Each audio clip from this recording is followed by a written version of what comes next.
नमस्कार. गेले 365 दिवस एक उपक्रम राबवत होतो. रोज एक नवीन मंदिर, रोज एक नवीन आठवण, असा प्रवास चाललेला होता. हा 365 दिवसांचा प्रवास आज 1 वर्ष आणि 1 दिवस अशा स्वरूपात योगेश्वरी देवीच्या पायाशी संपित आहे. आपण कुठलंच कार्य जेव्हा चालू करतो तेव्हा राऊंड फिगरवर येऊन थांबतो. जसं आपण दक्षिणा इत्यादी 101, 501 असं देतो, त्याचप्रमाणे हा उपक्रमसुद्धा खंडित होऊ नये. पुढे जेव्हा केव्हा शक्य होईल तेव्हा परत चालू राहावा या दृष्टीने 1 वर्ष अधिक 1 दिवस अशा स्वरूपात उपक्रमाची सांगता करतो. हा उपक्रम चालू असताना मला 3 प्रकारचे प्रश्न लोकांनी विचारले होते.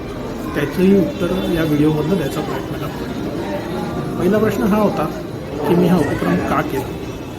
दुसरा प्रश्न असा होता की यात मंदिरं कशी निवडली होती. आणि तिसरा प्रश्न होता की मंदिरं कशी सापडत होती.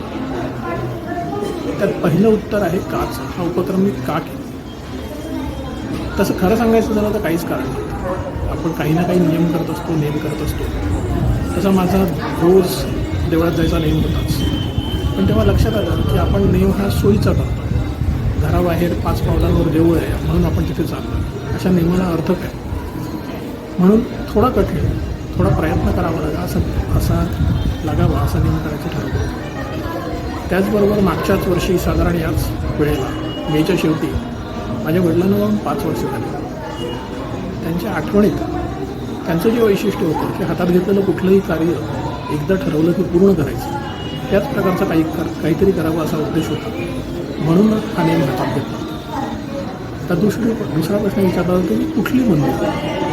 परत एकदा तसं बघायला गेलं तर मी काही विशेष ठरवलेलं नव्हतं, पण काही अटी, काही सीमा घालून घेतल्या होत्या. उदाहरणार्थ कुठल्याही प्रकारचं मठ, कुठल्याही प्रकारचं तुम्ही गजानन महाराज म्हणा, स्वामी समर्थ म्हणा, शंकर महाराज म्हणा, यांच्या मठात जायचं नाही. कुठल्याही प्रकारचं गणेश उत्सव मंडळाचं देऊळ करायचं नाही.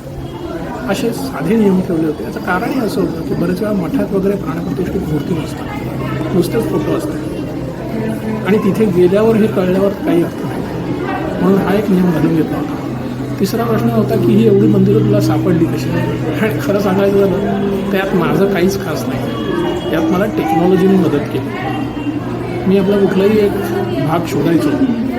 कोथरूड घ्या, कसबा पेठ घ्या, पेठ घ्या, गुगल मॅप्सवर जायचो आणि तिथे एक जागा धरून आपलं टेम्पल्स नियर बाय असं सर्च करायचं. त्यात जे देऊळ सापडायचं ते शोधायचं आणि तिथे जाऊन दर्शन घ्यायचं. हा असा नियम केलेला होता.